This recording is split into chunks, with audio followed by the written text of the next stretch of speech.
videos or Yeah, anything else. it's almost like you get paid to fight avian computers or something. Alright, well, we're already got a pretty good I attendance. think I also tried to use the Linux computer one time and knew that didn't work. But Yeah, and mind you, I'm not even using Arch, I'm using Mint. And I know, that surprises me. I use Cube, so I'm not surprised nothing works with that. Well, I don't know. I use it because I want all the benefits of Linux, but I don't want to have to actually fight with my OS on the daily. I'm not trying to get compiled from the binary. But let's see. Alright.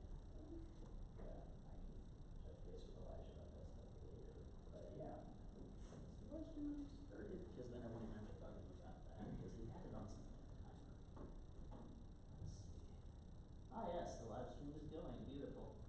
Alright, in that case I will then I'll just leave the voucher screen there. But I'm going to dim the lights a little just because it makes those slides a little easier to see. Yeah, I didn't think about that when I picked the background, my bad. No, it's okay, all the text is nice. and literally there is no way to get the light and have it, the slides look great on the screen, so we just have to do what we can.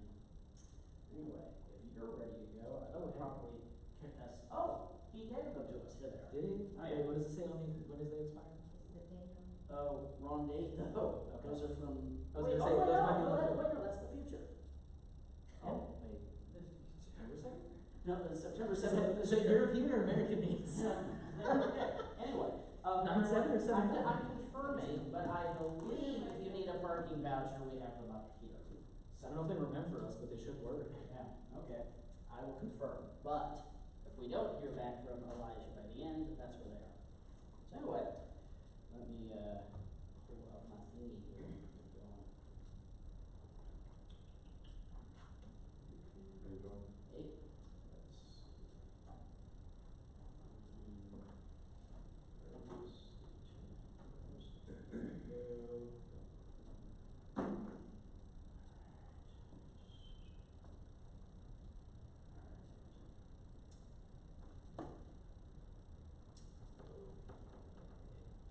Alright, we definitely have a good enough crowd to go and get started. So, welcome everyone, both here in person and anybody watching online, to the latest EFF Austin monthly meetup. My name is Kevin Welch. I'm the current president of the board at EFF Austin. You're graced by two other board members here with us tonight, David and Nate here. And yeah, for those of you who are new to us and like, what's EFF Austin? Well, you might guess from the name, we are an Austin-based digital civil liberties organization. We've been around for going on 35 years at this point. We are closely affiliated with a group you may have heard of called Electronic Frontier Foundation, who's based out of San Francisco. They're the nation's oldest and largest digital civil liberties advocacy organization. You can kind of think of them as the ACLU for the internet. They work to protect your rights in emerging technological spaces, especially focusing on things like your First Amendment rights to free expression and your Fourth Amendment implicit rights to privacy. They've done a lot of activism over the years on a bunch of hot button digital civil liberties issues you've probably seen in the news, debated things like net neutrality, end-to-end encryption, protecting Section 230 of the CDA, and just in general trying to make it so that technology is here to empower ordinary people and allow them to use it to their advantage. So yeah, they're really awesome people. We encourage you to donate to them if you're so able. And whether or not you are based in Austin, there are still many ways, or San Francisco, there are still many ways to get involved. We are the oldest member of what is known as the EFA, or the Electronic Frontier Alliance. This is kind of a network of peer-to-peer activist groups, over 100 all around the United States, none of whom are formally legally affiliated with each other. EFF does not do chapters, but we are all ideologically aligned on similar issues. While they usually handle federal issues and things going on in California, they rely on a lot of EFA members to raise awareness on various city and state issues. And for a long time, as I said, we are, if you want to ask more about it after the talk, we're the oldest member of the EFA because the EFF's creation actually was somewhat inspired by some events that happened here in Austin in 1989 and 1990. So, yeah, it's fascinating history. I won't bore you with it now, but we, for a long time, were the oldest member of the EFA, and for a long time, despite there being 100 groups all around the country, we've been the only one, not only in Austin, but in Texas, although that has recently changed with our fellow friends here in Austin, Open Austin, also being members of the EFA for So yeah, as I said, they're really awesome people. You should get involved with the cause, and you know we're very much a community-driven organization. We don't have a very big budget compared to them. We make up for it with we have a board of very smart, technically informed people and legally informed people. So if there's something we're not doing, and you're like, man, it'd be awesome if you guys did that. Well, the only thing stopping you is coming up and talking to me and getting involved. So we would welcome that. I have to take a slightly somber note, but I can actually tell you that if you're interested in supporting the EFF, we are actually currently conducting a fundraiser because we're sad to report that a longtime member of the EFF Austin board, our treasurer for 20 years, Chris Boyd, tragically passed away a month ago unexpectedly. And so we are raising funds in his honor that will be donated to EFF in his name. You may actually scan this QR code right here if you were interested in making a donation in his name. It will be delivered to EFF. Chris was a good dude. Some of you met him, and I wish those of you had not gotten to meet him had gotten a chance to. So that's the bummer part I have to talk about. But let's see. So the main thing we do is educational.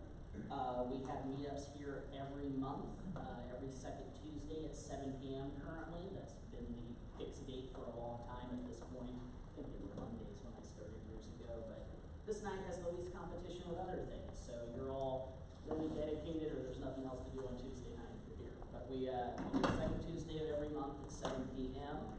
here at Cat Factory, usually in this room currently. We are always seeking speakers to speak on topics at the intersection of technology, the law, culture, digital arts, society, futurism, cybersecurity, you name it. We have a number of interesting speakers we're currently programming over the next several months. Next month will be an especially interesting one that I encourage you to check out. For the first time ever, well, first time that I'm aware of, we're going to actually be graced remotely with a talk from EFF's executive director, Cindy Kahn. So that's going to be very exciting. For those of you not aware of Cindy Kahn's claim to fame and why she's running the EFF, I've asked her to talk about, she's responsible for a very famous Supreme Court case in the 1990s that basically got computer code declared as protected under the First Amendment as human free expression. It is the reason encryption cannot be outlawed in the United States as much as some people might wish they could outlaw it. So really, really important work, and I wanted to have her talk to us a little more about how she made that case and won. So we have her coming and speaking to us in July. We're also going to, in August, be hearing from Rachel Stuckley, who is the Director of Digital Arts at one of the major alternative arts venues in town, MOA, Museum of Human Achievement. She leads all their digital art initiatives, and so we're going to hear from her talking about how MOA, picks artists who are doing interesting things digitally and chooses to profile their work. So that should be a fun one. We have a few other cool people in the pipeline. That could even be you. Talk to me if you have something interesting you'd like to share with us. We've also been known to occasionally throw cool cyberpunk parties when we can round up the money. Most recently, we had a very nice one this South by Southwest, thanks to our board member Heather Barfield, who owns a performance space in South Austin, Robert 101. We had a very fun gathering where we convened people like the sci-fi author and activist Cory Doctorow, the right to repair activist Louis Rossman, a couple senior programmers from Signal who make the encrypted messaging app. Also had Evan Pedromo, who's one of the co-inventors of the Activity Pub protocol, which makes decentralized internet social media possible. It's the thing behind things like Mastodon and stuff. So we do that. Those are always a lot of fun. If you know people who have spaces or money and want to make more convenience like that happen to build community, we're always looking. And finally, we actually do some activism and rabble-rousing ourselves.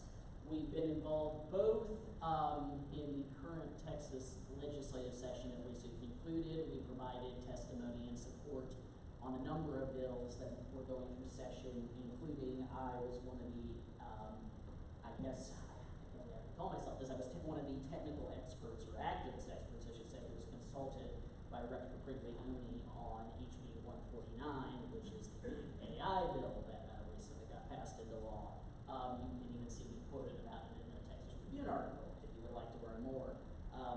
Basically, they needed to do other direction, but we're happy that they're thinking about it.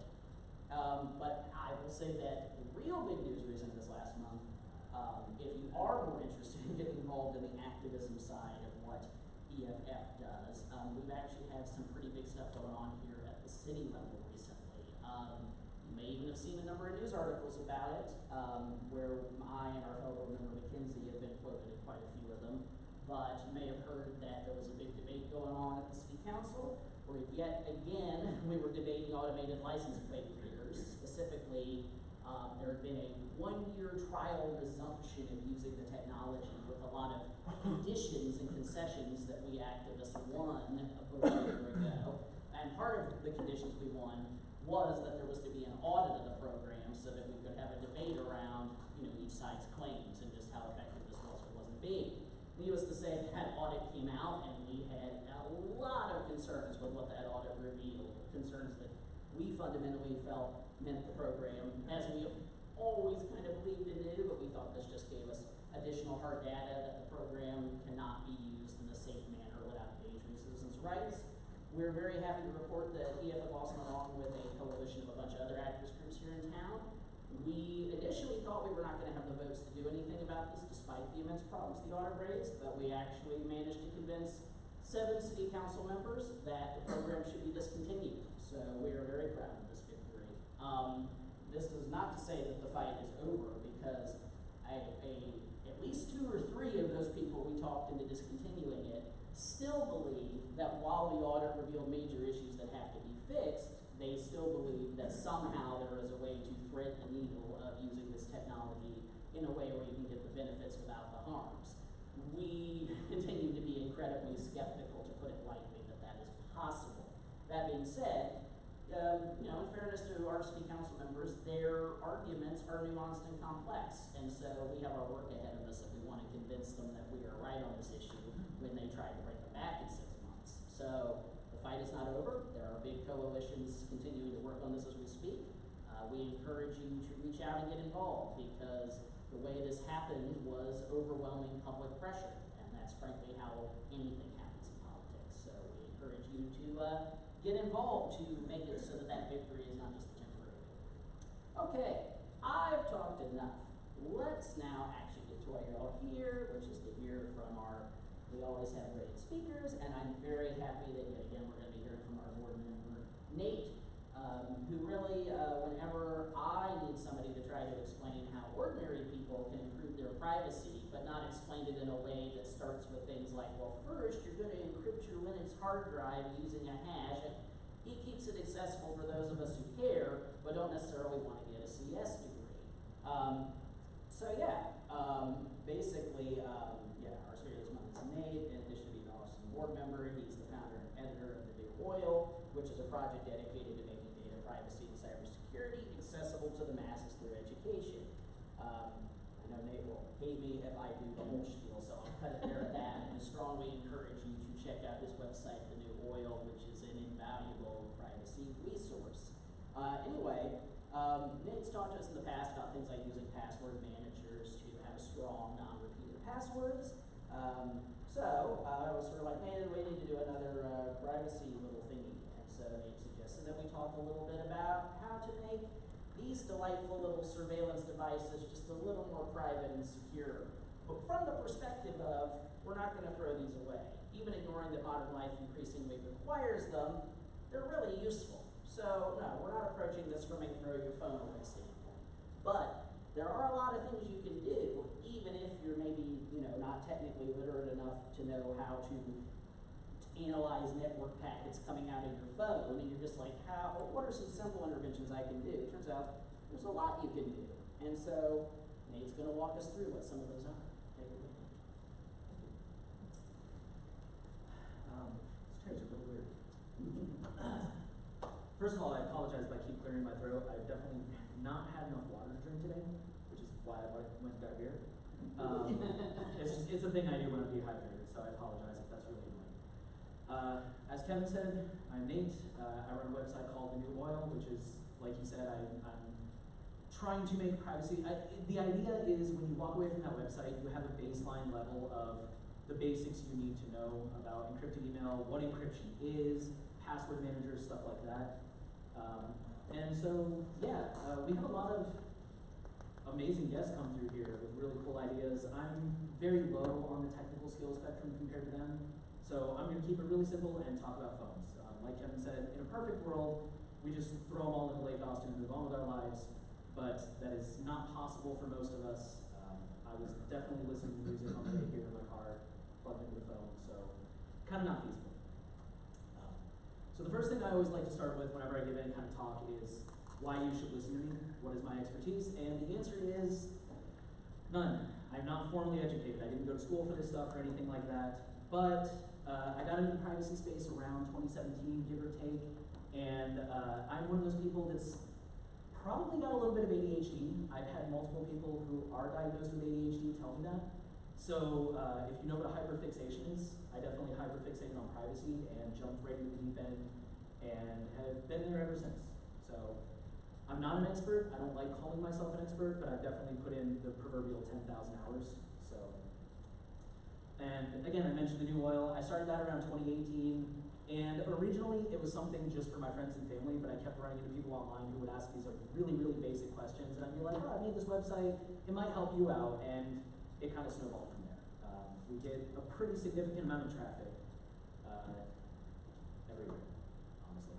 So, and then also, I am a board member at EFF Austin. So, I used to be in the military. This is a habit from the military. I kind of outlined what I'm hoping you guys will take away from this. So first of all, the risks of phones, which I think I may have skipped over that actually. I'm going to weigh in on the infamous Android versus iOS debate.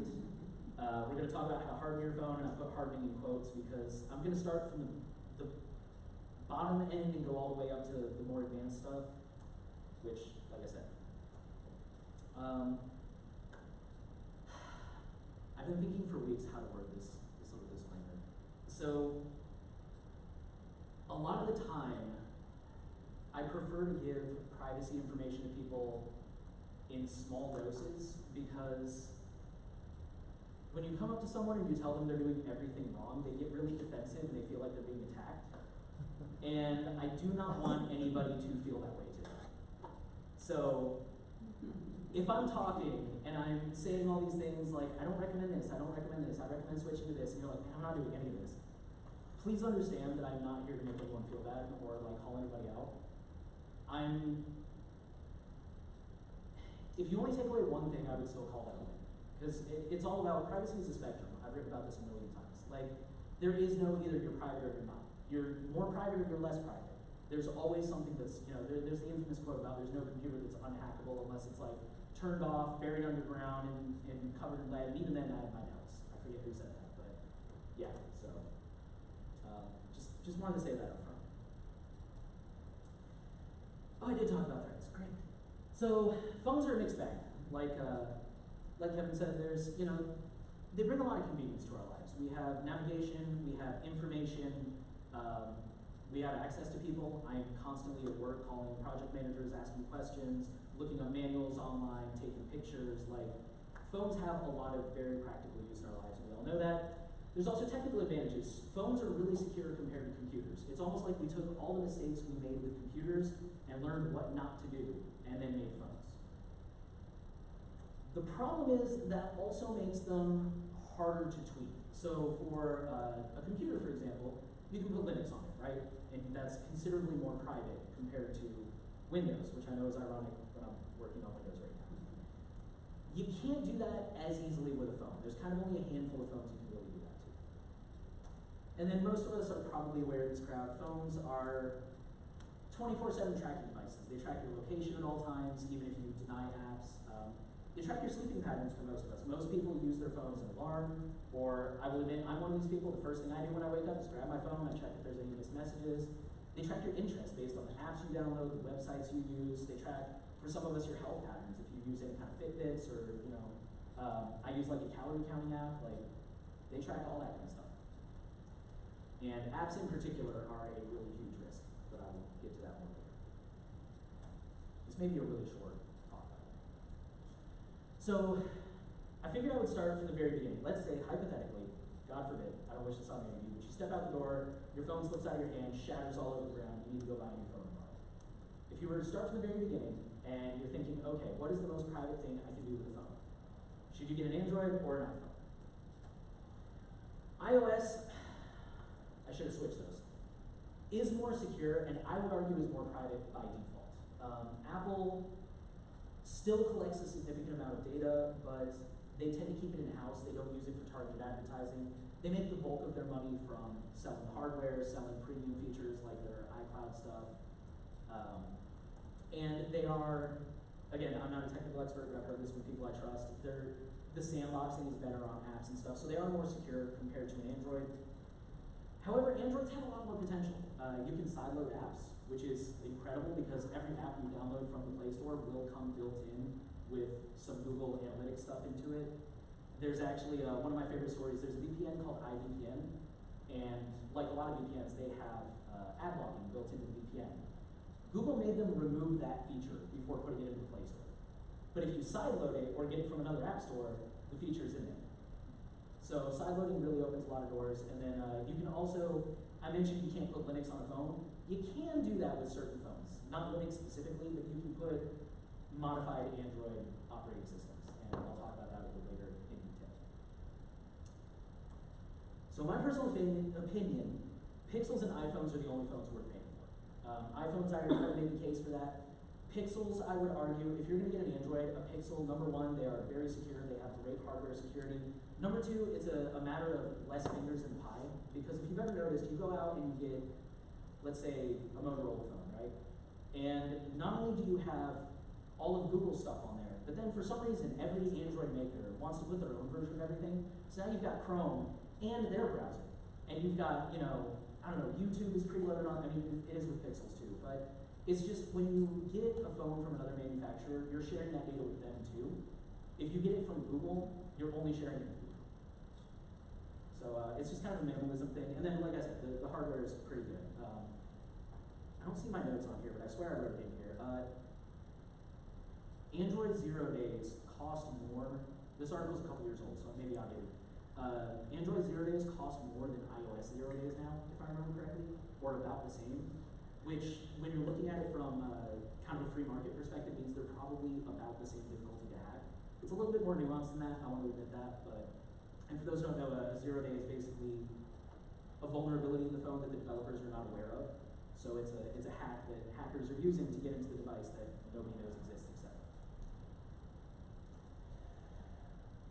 I am very hardcore about updates. Some people are not as concerned, so for example, one reason you might put custom OS on a phone is it stops getting updates, and you're like, well, this is still a perfectly good phone, the battery's good, it runs all my apps just fine. I'll put Lineage, for example, which again, I'll talk about that later. I'll put this on this phone, and that'll keep getting updates, so I'm good. With Android, there's, I don't want to get too technical, but there's the operating system and there's the hardware, both get updates. If a device is supported by a custom OS, it will continue to get the operating system updates, but the hardware and the firmware will no longer get those updates. So you're only getting half of the updates, which again can still extend the life of the device. But if you have money, I recommend definitely going with something that is getting updates, which at this time is currently any Pixel model 6 and above, and any iPhone 2nd generation SE and 14. And feel free to interrupt me at any time for that. So, I'm going to make this very, very short. One of the most powerful things you can do with your phone to make it more private is simply to adjust the settings. There is a fantastic book called Means of Control by Byron Tao. In that book, he explores, I've read a lot of books lately, I'm trying to remember exactly what, he explores like phones and how data tracking works on phones and data brokers and things like that. And one of the things he did is in his iPhone, there's a setting to turn off, or to turn on app tracking transparency. It's on or off, either way. When you turn it on, it forces apps to ask you, do you want this app to track you? If you go into the settings and turn it on, it'll just stop asking you. As soon as you don't want that anymore, and it'll stop it. And he used one of his insider sources who like works with this data. He went up to him and was like, hey, I turned this on like 6 months ago. Is there any new data on it? And they couldn't find anything. So the assumption is this seems to work. Companies do respect it. And there's a constant back and forth. You know it works when companies are pissed that they did it. Companies were not happy when Apple rolled that out and they were complaining, this is going to be the end of our company. And unfortunately, they were wrong because Facebook is still here. So it does seem to be very effective. There are ways around it. Again, not trying to get too off topic, there was actually a story last week about how Facebook is using the app and the browser to kind of open up a side door to still communicate and track you when you're browsing on your phone, which I can go into that more detail if you want. But they find ways around this stuff, but it definitely did set them back, and it does seem to be effective based on the information we have. And the reason, sorry, I just remembered, the reason there's a QR code up there, on my website, it's a little bit out of date because my iPhone broke, and then Apple decided their new budget phone was going to be $600, and I haven't had money to justify that yet. But on my website, I have a list of, I have gone through, I have a Pixel, and I have an iPhone. And I would sit there and go through the menu on both of them and write down all the settings that I recommend changing. So that'll take you straight to that page on my website, which I can put it up again later if you guys want, or you can take a picture. Or again, it's just thenewoil.org, you can find it on there as well. And that'll recommend every setting that I'm like, I think you should turn this off, I think you should turn this on. And for the record, I do say on the website, it's not a Bible. If you have a reason for turning something on and you've thought about it, please do, but it's just kind of my recommendations. And then minimalism. Yeah, I guess I've kind of been talking about this a lot, but apps. Apps are really kind of the biggest threat on your phone, other than maybe the settings, because the settings, default settings are designed to benefit the company, not the user. They're designed to allow them to collect data and stuff like that. So, and that's for both apps and devices. So if you go through and you change your settings, keeping apps off your phone is sorry. So let me dig into that story real quick that I mentioned. So this was on Android phones, but they did say it was technically possible to do on iPhones. If you had the Facebook app, and how many of you guys know what a metapixel is? I'm not surprised. Google Analytics? Okay, a few more people. So Google Analytics, for the people who don't know, is I don't know why I started that. Analytics is it's like a script that you can put on your website, and it'll tell you about people who visit your website. So it'll say you've had 150 visitors today, 60 of them were using an iPhone with Safari on the latest version, 50 of them were using Google Chrome, they were on Windows 11, whatever. The problem with things like Google Analytics is Google is tracking that across websites. So let's say Kevin and I both have a website. If somebody comes to my website and I have Google Analytics, I can see those analytics. If the same person goes to his website, he can see those analytics. We can't see each other, but Google sees them both.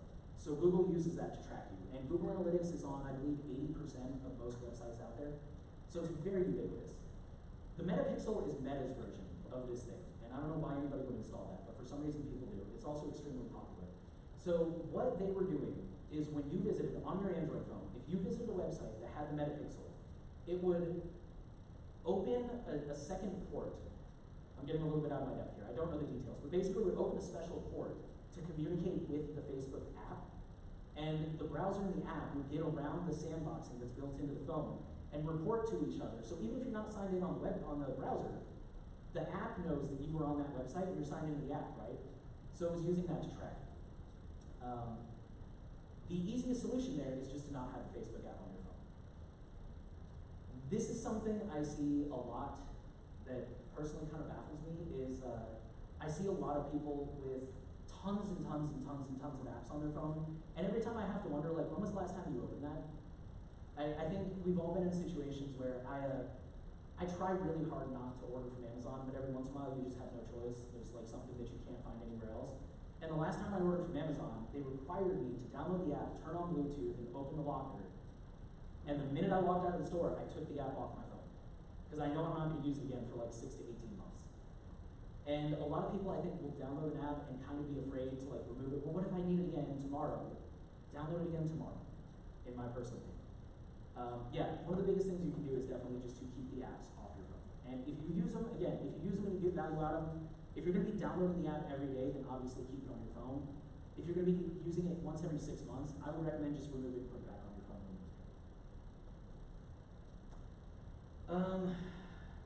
I should have made a link to this one too, but I have another page on my website that talks about this. I call it auditing your devices, and it's basically because most of us are not going to run out and buy a new phone after this, which is totally understandable. But if you have an existing device, it's probably not a bad idea, especially if it's been updated a few times. A lot of updates, especially from Apple and Microsoft, are notorious for changing settings and turning them back on. So it's a really good idea once in a while to go through your phone. Like I mentioned, apps, start there. Like just scroll through your apps list and be like, what have I not opened in like 30 days? And go ahead and remove that app. Go through your settings and be like, what's reverted? What have I never looked at? A lot of people don't even look at their settings. They just fire up their phone and start going. So yeah, look through the settings because most of them I think are pretty intuitive and pretty easy to make sense of. Most of them will have a little explanation of what they do. And just look for things that I'm like, oh, I don't want that. I want to turn that off. You know, Bluetooth. I do use like Bluetooth watch and headphones, but theoretically, if I never used any of that stuff, turn off Bluetooth. You're not using it. That can be used to track you in physical spaces, and is used to track you in like stores and stuff like that. So, yeah, auditing your phone is just a fancy way of saying check for apps you don't use, check for settings you may not have changed or may have changed themselves back. Check if anything weird's going on. It's very A reboot of a phone will get rid of most malware. Most malware is not persistent unless it's a malicious app that you downloaded. But if by some chance you picked up one of those malwares, reboot your phone, that'll get rid of it. So like rebooting your phone once a week, things like that. Just looking for your phone doing anything weird. Again, very, very unlikely with phones. But yeah. Hey Nate, you mentioned the setting, the app tracking setting. Is that both iOS and Android? So that is iOS only. On Android, you can, I believe it's called resetting the advertising ID. Yes, it's called the advertising IDs Okay. on Android. And yes, should be on either iPhone or Android. One of the first things you do upon getting a new phone should be seeing if the ad tracking is set and blowing it away. Unless you like personalized ads, which I don't. Are there comparable settings? They're very similar. I think Okay. the app tracking transparency is better. I would have to do more research into this. It's been a minute. I think the advertising ID you would probably have to reset periodically, but I could be wrong about that. I don't think they're too bad about surreptitiously resetting it once you turn it off. In my experience, when I've occasionally gotten curious and checked it, they seem to mostly respect it and keep it off from what I've seen. But, you know, Yeah, you those never know kind of for things, sure. Those settings they're usually pretty good about keeping. It's more things like, again, like when I had an iPhone, I never used Bluetooth except for like once or twice. Anybody who has an iPhone knows as soon as you update it, it turns Bluetooth right back on. So things like that. It's little things, but yeah. Do you know if there's a way, I don't think there is, but I'm constantly throwing in my AirPods, so Bluetooth is like one of the things that I would probably never turn off. Is there a way to safeguard against tracking using Bluetooth?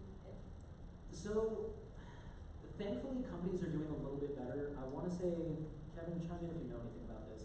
I want to say Android and iPhone both now, if it's an unfamiliar device, they will give it a false MAC address. So your headphones, for example, you've connected, it gets the real MAC address.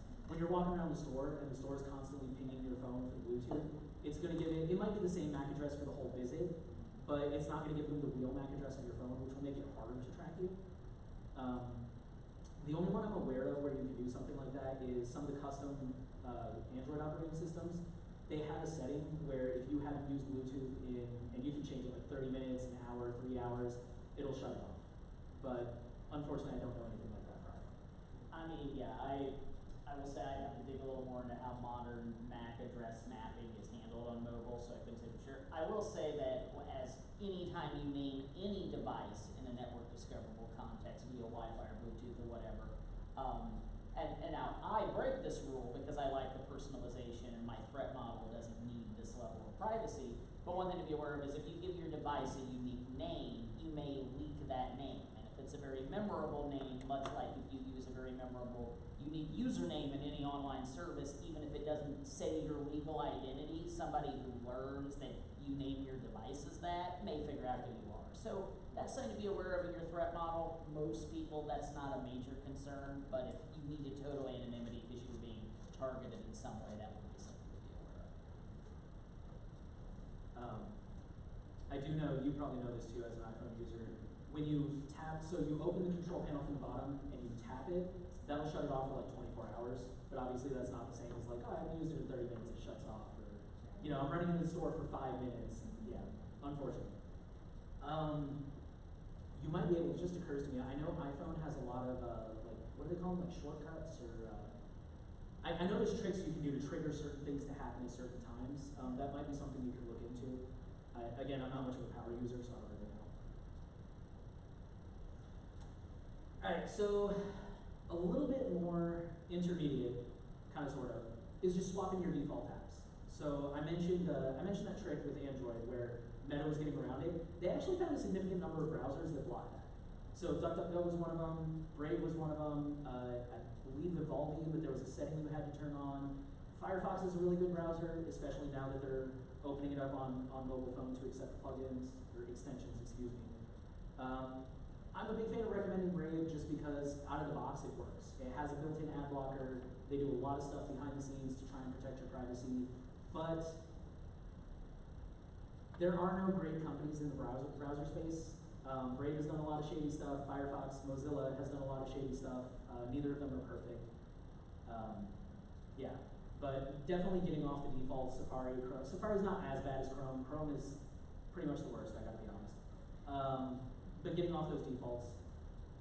For email and calendar, there's Proton, there's Tuda, it used to be Tuda, they rebranded.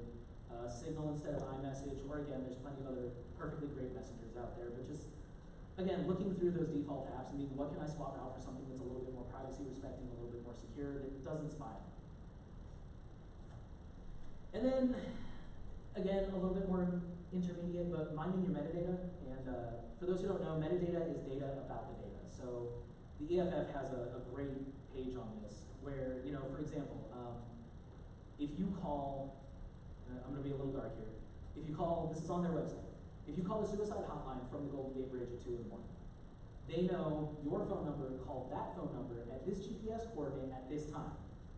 Do they need the content of that phone call to know what was on your mind? You know, and this is kind of the thing they said when Snowden came forward, is like, well, we don't know what number you, like, we know the number you called, but we don't know who it is. Right, because that's not a Google search away. And to be clear, this is one of the main, this comes up frequently in the so-called ALPR debate, where people will be like, but you know, it's just you driving around, how sensitive is it? And it's like, yeah, because the places you're visiting can't reveal a staggering amount about your life. Right, yeah. I mean, just home and work alone, like how many people spend the same amount of time every night at that place and then the same amount of time every day at the other place? I mean, like that narrows it down. Specifically with our city council and given this current political environment, you know, we've highlighted that reproductive care clinics, immigration services, gender-affirming care clinics, these are very sensitive, but also not just left-wing concerns. As Nate said, houses of worship can be sensitive, even gun stores can be sensitive. So it can reveal an immense amount about who you are as a human being. So, yeah, in this context, I'm talking about all kinds of metadata, like not just location, but again, what you do on your phone. I don't have email on my phone, which I'm actually turning into one of those people. I realized last night, I'm like, I haven't checked my email in 3 days, I should do that. But you know, one of the reasons I don't have email on my phone is just, it's a minimalism thing. Like if it's email, it can wait. Obviously it's not that important, but also it's a security thing. Like that's one less app on my phone to, even though I use these encrypted apps, it's one less app that might potentially get hacked. If my phone gets lost, it's one less app that somebody might break into. But yeah, just what you do on your phone, the apps you put on your phone. And then, just in general, I'm a huge fan of using your phone less. If there's something that you can do, if it's not time sensitive, and there's something that you can do on the computer, just wait until you get home. You know, set yourself a reminder, send yourself a little note to self, and in my experience, it's usually better anyways than trying to like figure out the app. So. And also, this is a sidebar to give a window into some of my own weird phone habits, but also, you know, something I would recommend is like, particularly if there are any 2 apps on your phone, I strongly recommend do not use them. But it won't be as limiting as you think. Do not have the Facebook or Instagram apps on your phone.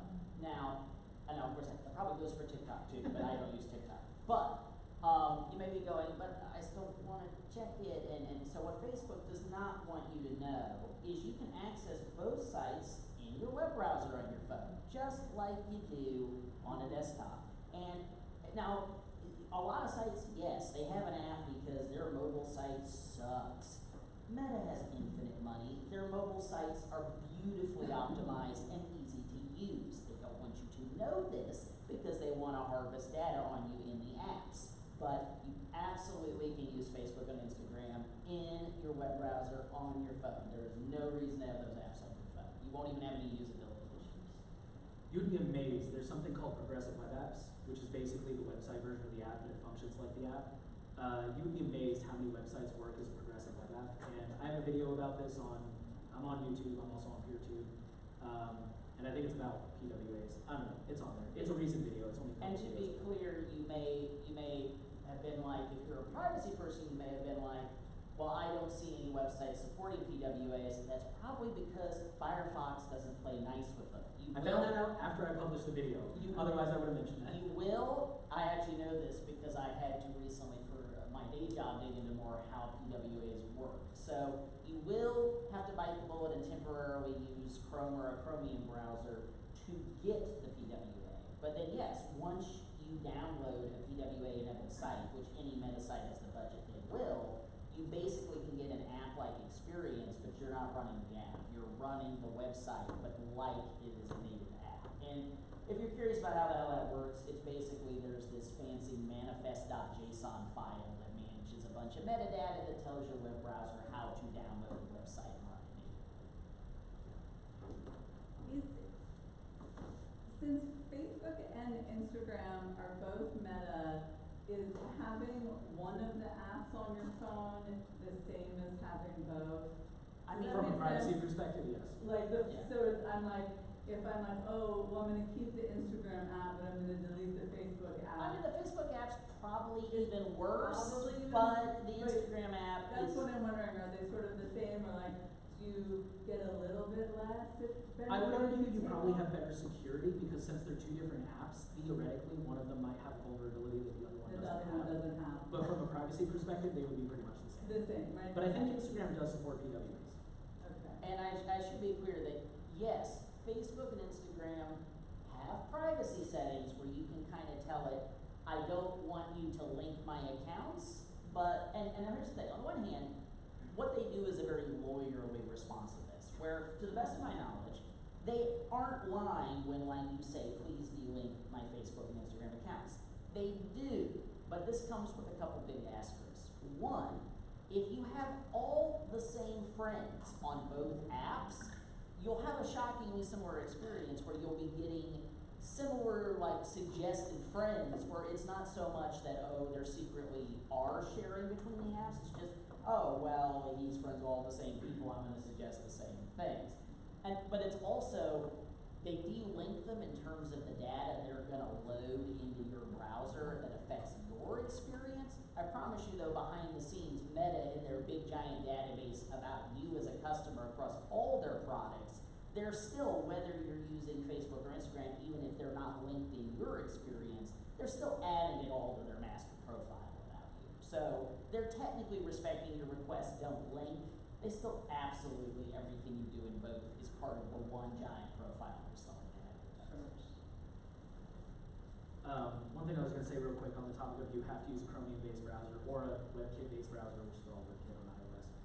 One thing I see a lot of people do is they'll have a browser specifically for PWAs. So if you prefer Firefox, you can put Brave on there, and that's your browser you use for PWAs, and then you use Firefox for everything else.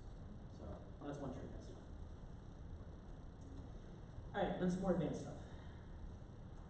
So one thing you can try to do, one thing we can do here in America that a lot of other places can't do, is anonymous phones. In the sense that most of us, we go in, we buy a phone, and they say, hey, you can put this phone on credit, it's $100 a month, super cheap, and you're like, yeah, sure, you know, these days especially, it's like $1,600 phone. I'm gonna hold my tongue on that one. But if you have the money, and again, a privileged moment here, because $1,600 phones, but if you have the money, you can buy a phone upfront in cash, you don't have to run a credit check on that. They don't care.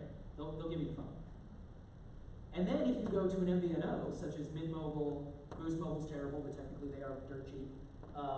What's another one? Visible, there's a whole bunch of them. They don't care what information you put in there because they charge you up front. Mint Mobile is like $200 a year. You could put John Smith at 123 Main Street. For the record, I don't recommend that because in my experience that usually raises a fraud flag. But you can make up a name and put it in there. I'm gonna tell you the truth, I use one of these hotels downtown as my address online 99% of the time. They do not care. As long as the card clears, you've got it. And if you want to be technical, to really dig in, there are, you know, if you use your regular bank debit card to pay for that, then they can technically trace it back to you. It depends on your threat model. My thing is like data breaches. If my carrier has a data breach, which T-Mobile basically has an open door for everybody to come in, for example, I don't want my real name attached to that, especially because, again, your phone follows you everywhere. So who knows what hackers are going to get when they break in.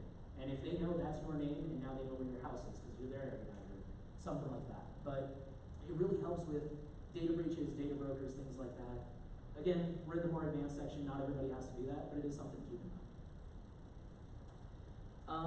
I'm a really big fan of voice over IP. There's tons of apps out there for this. Google Voice is really popular. Skype went away.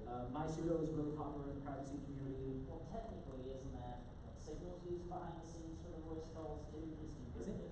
I have no idea. I think so. Well, here's the thing though. I'm talking about phone numbers that function as regular phone numbers. Oh, okay, fair enough. I cannot call my doctor from Signal. That would be amazing, but I can't. That is correct to the best of my But knowledge. if you use a voice over IP app, it functions exactly like a regular phone number that you can give out to somebody. But there's a lot of advantages there. For one, again, it's not directly tied to you. It will be over time as you start using it more and more. But you could get 2 or 3 voice over IP numbers. I have one for work. I have one for like medical and banking, things like that. That really helps create that compartmentalization. They're also a lot harder to hack and SIM swap. I don't understand the technology there, but apparently they help. SIM swapping is unfortunately becoming a lot more common, and voice over IP is somehow, I wouldn't say immune, but a lot harder to do that with. I mentioned sideloading earlier. If you're on an Android phone or if you're watching this from the EU, you can sideload apps onto your phone, and that comes with all kinds of amazing benefits. There are risks there, admittedly. That is usually how scammers scam people who are on Android phones, is they'll say like, oh, you need to download this app, and it's actually a crypto miner or something crazy. But if you're downloading it from a reputable source and you know who it is and you trust it, you can download it directly onto your phone. You're bypassing the Play Store entirely. There are alternate app stores. You may have heard of F-Droid. Crescent is another really popular one. These are stores, they're basically sideloading is what they're doing, but they're doing it like an app store format where it's easier to find the apps, it reminds you to update them or updates them automatically, things like that. Yeah, and I guess, just to give you a little more context, sideloading is just a non-technical name for you are essentially installing a .apk file, which is an Android package file, and to give the context of the security risks of it, it's basically, if you all remember using a Windows computer in the 1990s and the early internet, it's the equivalent of downloading a .exe from a website. Might be an amazing tool, might be a virus, buyer beware. Go to LimeWire. That's different, I guess. But yeah, sideloading, especially, it's more of a privacy thing, but it does open up a lot of opportunities to put things on your phone and go around Google's. Yeah. And then I mentioned custom operating systems. Some people call them custom ROMs. Technically, I guess that's not correct. I don't know, somebody yelled at me one time for that. But so these are things like Graphene OS, Calyx OS. Again, these are only available on Android phones. And if you're going to go that route, this is one of the reasons I recommend Pixels, is because, and I've done this myself in my own privacy journey, where I look at something and I'm like, oh, that's pretty cool, but that's kind of hardcore. I don't think I'm ever going to do that. And then 2 years later, I'm like, I think I want to try that thing. So if someday you change your mind and you're like, I think I want to try like a custom operating system, Pixels are going to give you the most diversity in terms of what you can do. Graphene and Calyx are the 2 best. Graphene is by far the most secure. They I actually have like a little comparison chart at the end if anybody cares. They do this really cool thing where by default Google services are turned off, but you can enable them if you need it, and it puts it in a sandbox all by itself, so it doesn't have the elevated admin privileges that it normally does on an Android phone. And this gives it a lot of really good compatibility. Like I've tried out Graphene OS, and once you get it up and running, it functions kind of like a normal Android phone. You can download apps from the Play Store, you can pay for things in the app, pretty cool stuff. They really harden, again, a lot of the sandboxing and a lot of the behind-the-scenes stuff. It's really focused on security. Calyx it still has the same level of security as a regular Android phone, but they focus a lot more on integrating open source replacements. So instead of the sandbox Google, they use MicroG, which is kind of like an open source version of Google Play services. But again, it has that elevated admin permissions, which some people really are not a fan of.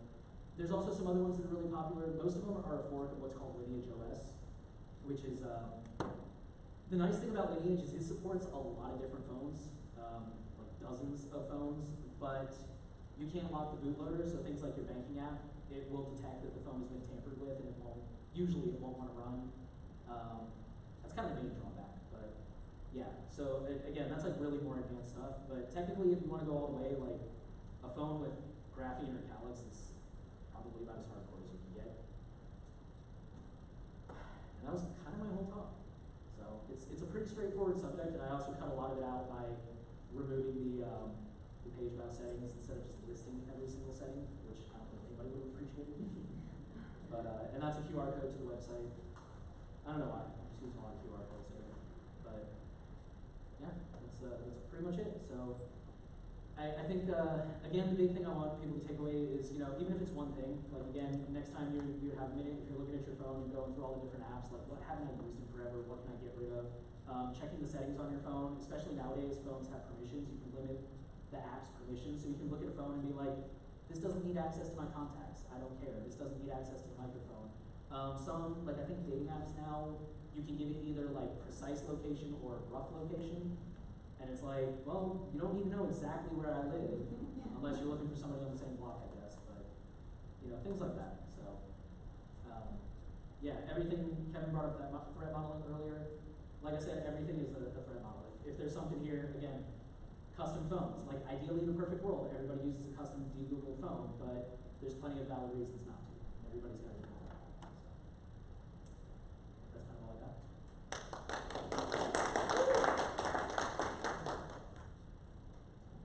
First thing I'm going to just say, Nate, if you could after this get me the slides, we had a couple people on the YouTube live stream for one of your slides, so get me that on the Sure.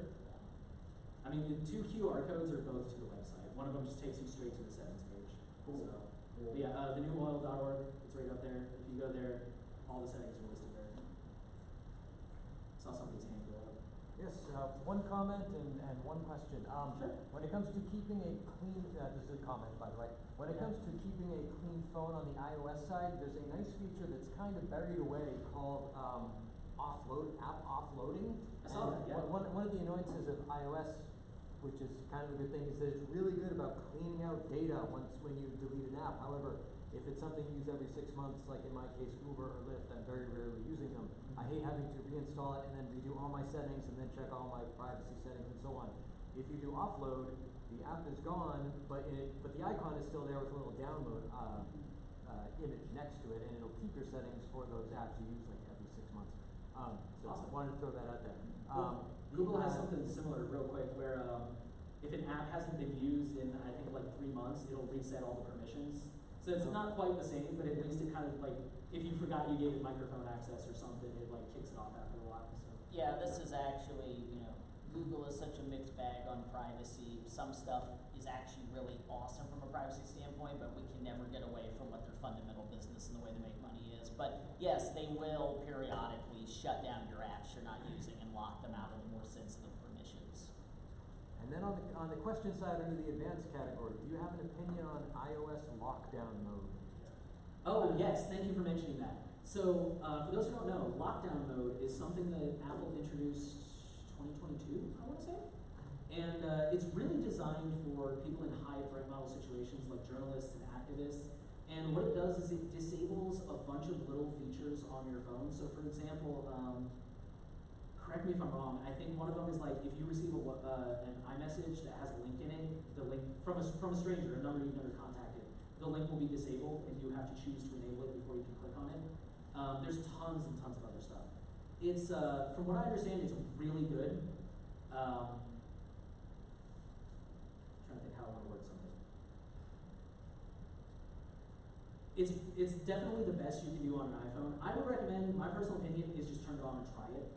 I used it for years, again, when I had a work iPhone, and 99% of the time it didn't cause any issues. There were the occasional moments where I had to like disable it to, like when I started using it as a work phone, my work wanted to put their mobile device management on it and all that crap. And so I had to disable it, let them load that, and then turn it back on. But yeah, 99% of the time it worked perfectly. I didn't notice any issues. And the reason I would say enable it if you can, even if none of us are likely to be targeted with Pegasus, researchers found a flaw where it's kind of one of those things where it works best in large numbers, because if only a handful of people are using lockdown mode, they can tell, oh, this phone is blocking all this stuff, this person's probably using lockdown mode, they're probably someone important. But if everybody's using it, people blend in better. It's like Tor, 6 people are using Tor, gee, I wonder who it is. When there's millions of people using Tor, good luck figuring that mess out. But yeah, it varies. Again, I use a lot of my own like voice over IP signals, so a lot of the stuff that it disables on iOS, I didn't even notice because I don't use any of those things. But I totally understand if some people turn it on and they're just like, no, this is too much, I need this feature. But yeah, personally, I would recommend trying it out, see if it works, because you might be surprised, like, oh, I can live with this is fine. Yeah, and for those who maybe haven't gone all in on a private app like Signal the way that most people around EFF Austin has, it really can replace most of your non-need a traditional phone number communications needs. You may not be aware, it supports encrypted app-based voice calls, so actually any phone call you have with somebody on there is fully encrypted, just like your messages.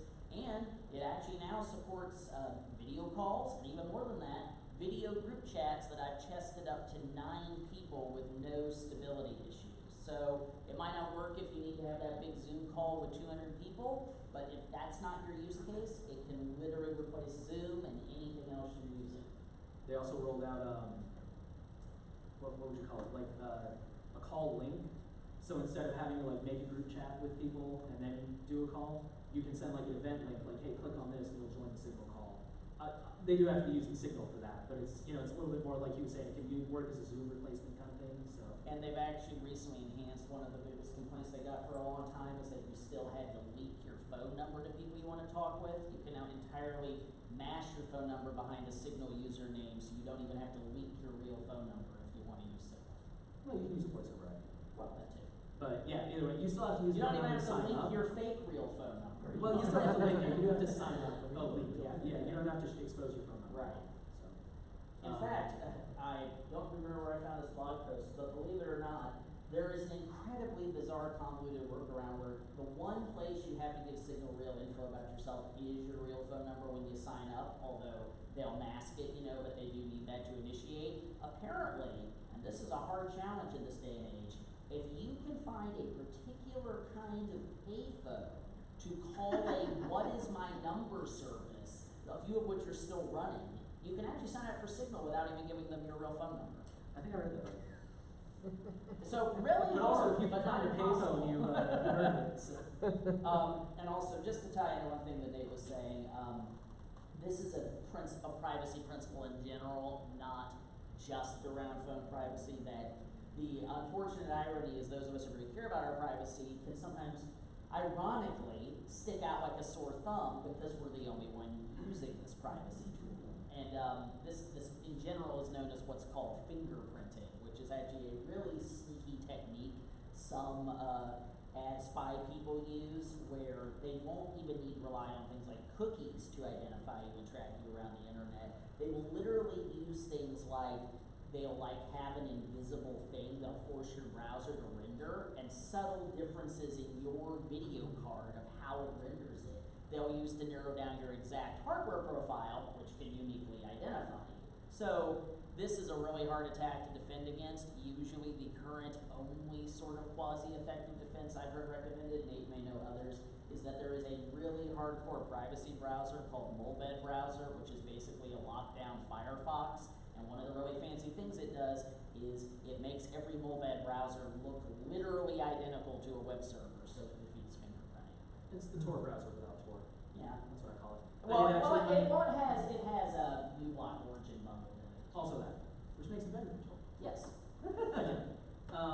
But on that note, actually, yeah, my latest video from November, because I've been so busy, is about fingerprinting and goes into all of that. Well, not quite about the rendering thing, but yeah, like how cookies really don't matter nowadays. There's so many different ways to track you and kind of different defenses you can take. Well, you might have figured that out, that like Google doesn't seem to care if cookies are a thing anymore because they don't need them.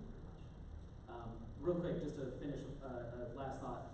Lockdown mode is a security thing more than a privacy thing. I just want to make that clear because privacy and security aren't really the same. But again, I would recommend trying it out because for me, I didn't notice any difference. You had your hand up Oh, first. and maybe what I'm about to bring up is also a security rather than a privacy issue, because. I mean, they're both equally valid. Well, I I just wanna mean, make sure I I let people know which one's which. I appreciate the comment about lockdown mode.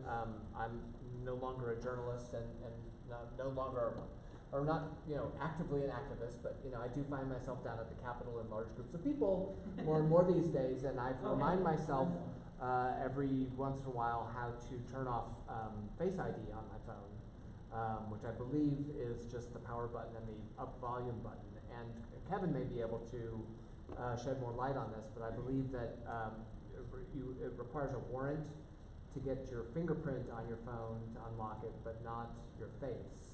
So, Again, and I don't know if that's anything that's applicable on the Android operating system or something like that, but, so I don't know about the legality of it.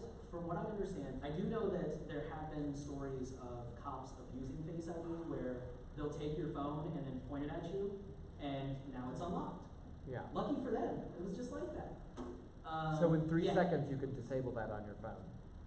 Potentially, yeah. Yeah. If it's the Face ID, the fingerprint, I don't know the legality of it, but it Yeah. would definitely be a lot harder. I do know password is protected by both the First and Fifth Amendment. Okay. You cannot be, someone correct me if I'm wrong, but I'm fairly certain about this one. You cannot be required to turn over your password because that is freedom of speech and self-incrimination. But you can be required to unlock it with a court order. Right. So if we're talking about like the cops just pulled you off the street and they're sitting you on the curb, they need to go get a court order Yep. to get you to do that. Yeah, definitely if you're going to a protest, switch your phone back to requiring like a PIN or a password instead of biometrics. I can slightly provide a little more info on that with the asterisk that neither Nate or I are any of the tech lawyers on our board. I was gonna say, why isn't our lawyer here? I know, why isn't McKinsey here? But what I can tell you is this. I did get a little curious if we were almost spreading folk wisdom here, so I did a little more of a deep dive into the passcode, password versus biometrics thing. It is broadly correct that you have more rights established under case law precedent if you were using a passcode or passphrase or something like that. There is a lot of established, the Fifth Amendment law gets into this whole concept called testimony basically, and it's essentially there's a solid legal argument that something like uttering a password acts as a testament on your part. And so this is what the Fifth Amendment protects. You're protected against testament or testifying in a way that would self-incriminate yourself. Whereas, even though I think that this is a bogus argument that does not respect bodily autonomy, though we've also seen what the Supreme Court thinks about that recently, biometrics I think are clearly less protected, and they absolutely might force you to use your fingerprint. I mean, let's also just think about the real practicality of it. A cop can easily, if they want to behave unethically, can force your finger onto the phone. They can certainly try to get you to give up the password, but it requires far more extreme measures. They could. There's the legendary XKCD comic where it says how the hacker thinks it's going to go down, and it basically says, and it's the agent trying to hack him and being oh no, he's got 4096-bit RSA elliptic curve encryption, we're screwed. And then it's how will it actually go down? Take this pipe and break his legs till he gives us the password. But it is, I think, true to say you have more legal protections with a password. But here's the caveat where I think a lot of activists, including us in the past, repeating this or maybe not being as nuanced as we should be. There has not actually, much like many of these privacy issues, there has not actually yet been a Supreme Court case that has settled this issue once and for all, establishing that indeed divulging a password is for sure 100% protected by the Fifth Amendment. They cannot force you to do that.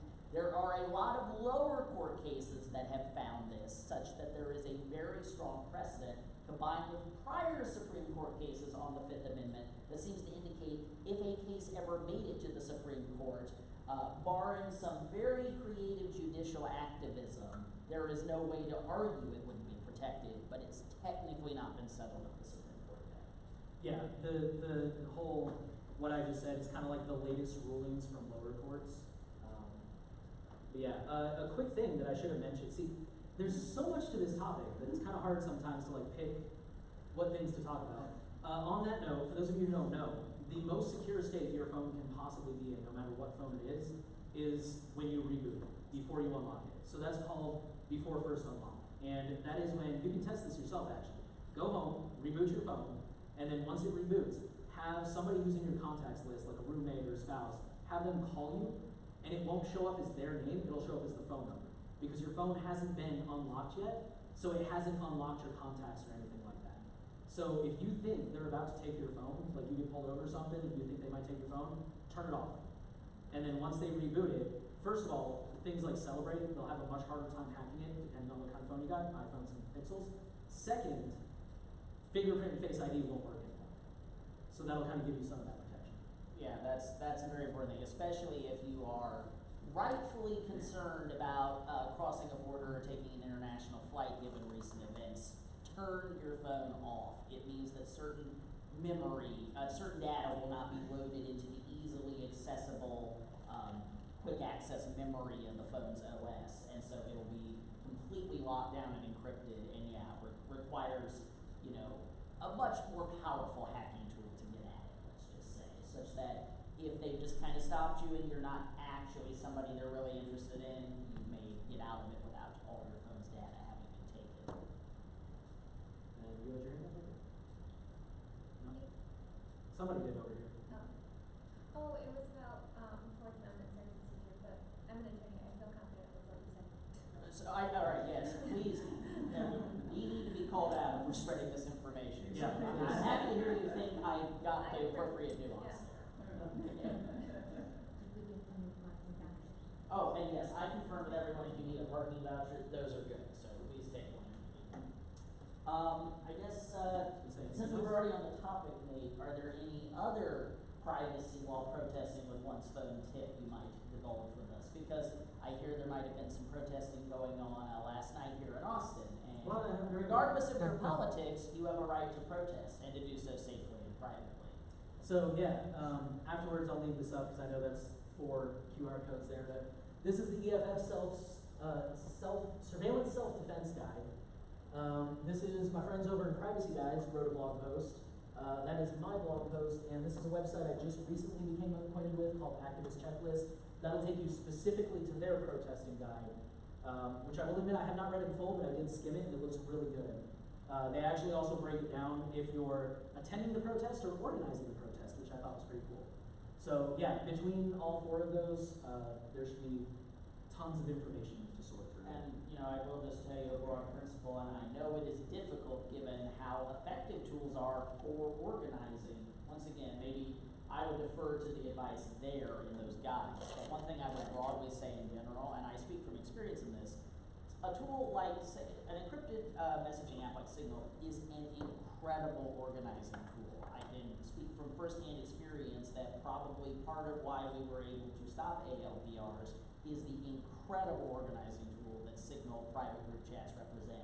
Do not let certain articles in the news about very irresponsible people in our government's usage of that dissuade you from the fundamental value of this as a tool.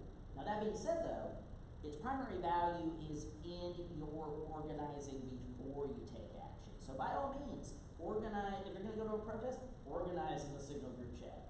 But if you are in doubt, a very safe tip to not get surveilled at the protest and is to have handled all your research in advance and not take your phone, maybe not even a burner phone. They're like, stingrays are a real technology and a real risk. Like your phone can get compromised by a stingray thinking it is connecting to a normal cell phone tower, and now the cops have complete feed on all the packets on your phone.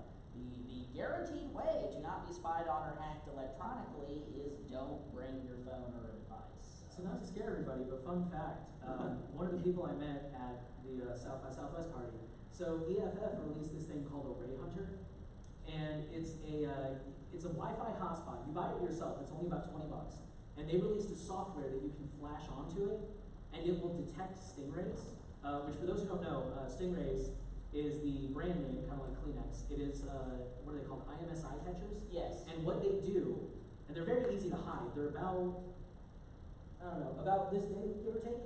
So when you're at a protest, one could be sitting in a cop car and you would never see it. What they do is they emulate the cell tower so that your cell traffic goes to that first, where it attempts to capture any data it can. It'll copy, it basically copies everything that goes through. It's very similar to a man-in-the-middle attack with a website. Yeah, You don't know anything's wrong because it sends your data onto the cell tower, but it all passes through the state. Yeah, and that's what I was about to say. It'll try to like downgrade the traffic if it can and decrypt it, but once it's done, it'll pass it on to an actual cell tower, so you never even know it's there. Ray Hunter is designed to detect those, and said friend that I met at South by Southwest bought one just for fun, and drove around town with it on a perfectly normal day 6 months ago when there was no protesting. I'm not being sarcastic, I just realized when 6 months ago. Seriously, like there was a time when there was nothing really going on. Still found Hard like to 6 believe, of I them. know. Yeah, right. Still found like 6 of them. Just driving around town on a normal day. What's it called again? Ray Hunter. You know, Ray Hunter is, EFF has had a number of, EFF, actually has world-class technologists, and so they've had a number of initiatives over the years. The most famous ones being CertBot, which is the whole reason all websites are encrypted now, because CertBot I've used it myself to encrypt websites. It's incredibly easy to use. Before CertBot, it was a nightmare. You had to actually understand how to talk to a certificate authority. CertBot does it for you. They also created Privacy Badger, which is kind of a uBlock origin sort of competitor. There's nerdy debates about which is better and if you need both, but it's still a really useful tool. Ray Hunter is their new little tech project, and yeah, I need to play with it myself. But yes, it is their proactive attempt to try to help you know if a stingray may be targeting you, and much like the website Flock is crowdsourcing awareness of just how many ALPRs are in this world, the hope I think with Ray Hunter is that instead of it just being, we know they're using them but we can't prove it, it can finally maybe reveal just how bad the problem is.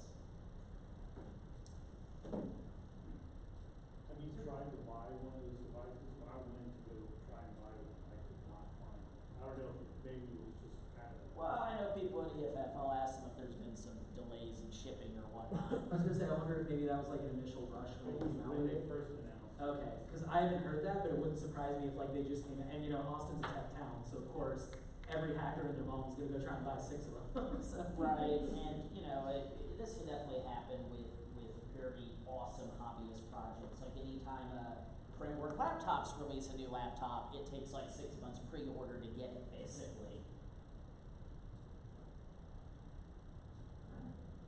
Any final questions?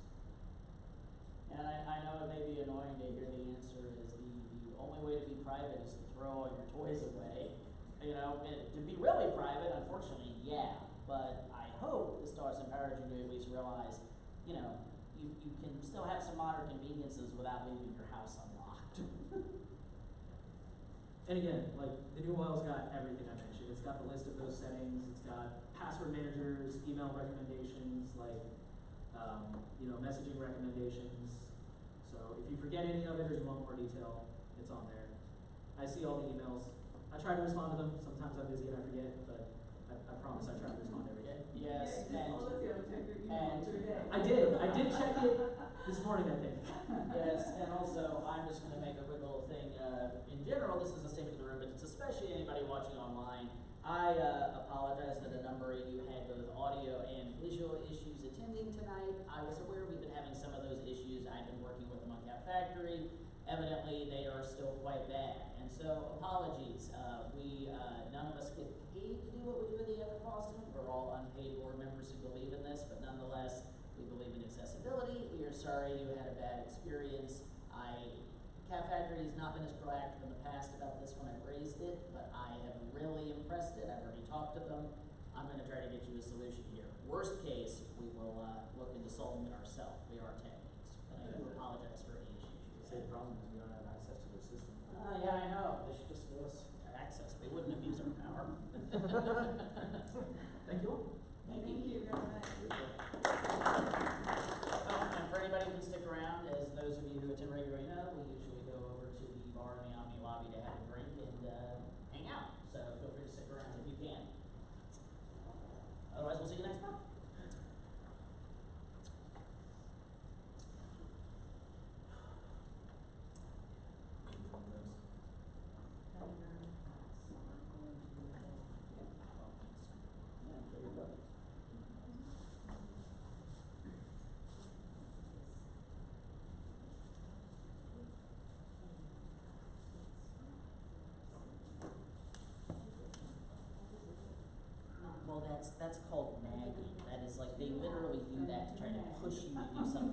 awesome. It's, I'm As long really, as, some I kind don't of know if you learning can is like get it privacy wrong, has a but lot of as peripheral long benefits. as So things like, you know, you deleting have a Facebook sufficiently like, secure yes, it has a lot of passcode, privacy benefits, you should be but at the fine, same time, you when I know? meet people who like take my advice and done that, they're just like, I mean, look, oh, I have here's so the much thing. more like mental bandwidth, I'm happier, The because I'm facial cruising recognition in some ways is more secure than your passcode, especially if it's short. That's fine. But the Again, fundamental like, I'm in the same issue boat, is where, if it's you know, ever years ago, I stolen, was you like, got one I don't know if face. I'd ever do that, now I'm just like, oh my god. Well, actually, believe it or not, that's not as crazy as you might think, because a lot of sites have been turning to grifty facial recognition to try I'm to sure you know verify that too. if kids That's are something over I forgot to 18 mention, or is we not. download an app Of and course, it's like, kids yeah, being well, brilliant, yeah, they're yeah, kids, yeah. and they've been figuring out ways around this, and one thing they've been doing is just like taking pictures of random adults, including Donald Trump, and holding it up and being like, look, I'm old, let me in, and it works. I feel so happy. Oh, yeah. I'm glad people did I so. know someone else already said to tell Heather hi. Yes, No, Heather you're calls fine. actually tonight, but unfortunately. Yeah, every day's pretty hard. Well, I do Pastor once a Susan week, tonight. but yeah, every day over. But yes, good to whatever. see you. I'll tell her you said hi. It's one of those things where like, I'm pretty sure my phone's safe, but also it takes 30 seconds. And, you know, usually I'm like doing something else anyways. Like I'm at my computer, I'm like, oh yeah, I'll just read it my phone. Oh, okay, it's done. any surveillance dance projects you're working on, you might have to interview them. Yeah, and if you have anything else going on in your research, you might come give us another talk about that. Thank you, appreciate it. Thanks so much. Thank you. Good to see y'all. Take care. And, you gonna go stick around or not? Yeah, I'll go grab a beer with you guys. Awesome. For sure. How's it going? Hi, I'm Jed. We've met before. I think I've been to one of your talks here before. Oh, okay. Yeah. Yeah, Really we've good. got a couple, so. Doug, used to work, for the web cooperative that John Laskowski, our board member, co-founded. Oh, no kidding, that's awesome. And then I did a little bit of contracting work for Was years that ago. John sitting in the back? I thought I saw her. No, John is Today. Okay. No, yeah. I saw somebody, I mean, John, it's dim in my ever glasses. since I took over the meetups almost 10 years ago, John is a very infrequent attendee if he's not giving a talk, which frankly, given that the man is now 75, I can't blame. Yeah, that's fair. I was just curious, it's, you know, it's dark and my glasses need updating anyways. I actually had an eye exam last week, I think. Again, failing to check things. I think the VA told me what the next steps are and I just haven't logged in to check. To be fair, they made it critical. Yeah. Let's see. I gotta be honest though, so I've, unfortunately, so the VA did away with their own unique sign-in. And now you have to use either ID.me or login.gov. I really wish they would all at least standardize on login.gov and get rid of ID.me. Well, I've been using ID.me because unfortunately I did sign up for it at one point to see if I could get a good deal on a Mac and it wasn't worth it, I don't recommend it. Well, I mean, that's how they get you. I mean, I know the state of Texas has my face because they made that mandatory for identity verification if I wanted to get unemployment money owed to me when I was out of a job a few years Oh, ago. that's It was fun. like, submit to this or don't get the money that your own We'll see if- paychecks and taxes paid for. And I'm like, fuck you, okay. Yeah, right. Now that you're bent over a barrel. What are you gonna do? Frick, what am I gonna do? I need the money, exactly. And it's my money to boot. And then around the corner. Okay, let's see. I'm just making sure we're all good. But I was gonna say, I started signing up for login.gov, and I'm honestly kind of impressed. Like, I can use hardware tokens, I can use TOTP, I can use a passkey. Yeah, unless Doge wrecks it. I mean, yes, it's much better than ID.me despite being a government. So are you saying that I shouldn't delete my ID.me when I'm done? Oh, I mean, I technically still have one floating around, though I was gonna say, I probably should just. I think God got out of giving them my face, so I'm happy about that. I'm just making sure the shares are good, especially since I've been bitching at Cat Factory. You give us a live stream, and I literally had 6 people all trying to watch saying this is unwatchable, you know? I mean, dude, I'll be honest, what I do basically is I download the videos when I'm not able to record it myself. I download the videos, I crank the crap out of the game, and then I put a noise suppressor on the background to get rid of the